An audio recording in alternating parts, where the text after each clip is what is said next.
திருவள்ளூர் மாவட்டம் கும்மிடிப்பூண்டியில் கடத்தப்பட்டு வன்கொடுமைக்குள்ளான சிறுமி தற்போது தனியார் மருத்துவமனையில் அனுமதித்திருப்பதாக தகவல் ஒன்று கிடைத்திருக்கிறது. முழு விவரங்களோடு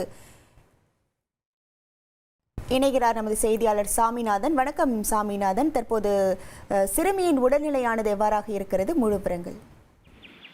வணக்கம் மேடம். திருவள்ளூர் மாவட்டம் கும்மிடிப்பூண்டி தாலுகாவில் ஒரு கிராமத்தைச் சேர்ந்த 8 வயது சிறுமி கடந்த 12ஆம் தேதி கடத்தப்பட்டு வடமாநில இளைஞரால் பாலியல் வன்கொடுமைக்கு உட்படுத்தப்பட்டார். சம்பவம் தொடர்பாக போலீசார் 8க்கும் மேற்பட்ட தனிப்படைகள் அமைத்து தொடர்ந்து விசாரணை நடத்தி வருகின்றனர். சென்னையில் உள்ள அரசு மருத்துவமனையில் சிகிச்சை பெற்று வந்த சிறுமி கடந்த 2 நாட்களுக்கு முன்பாக வீடு திரும்பினார். இந்த நிலையில் இன்று மீண்டும் உடல்நிலை பாதிக்கப்பட்டு தற்போது சென்னையில் உள்ள தனியார் மருத்துவமனையில் சிகிச்சைக்காக அனுமதிக்கப்பட்டுள்ளதாக தகவல் வெளியாகியுள்ளது.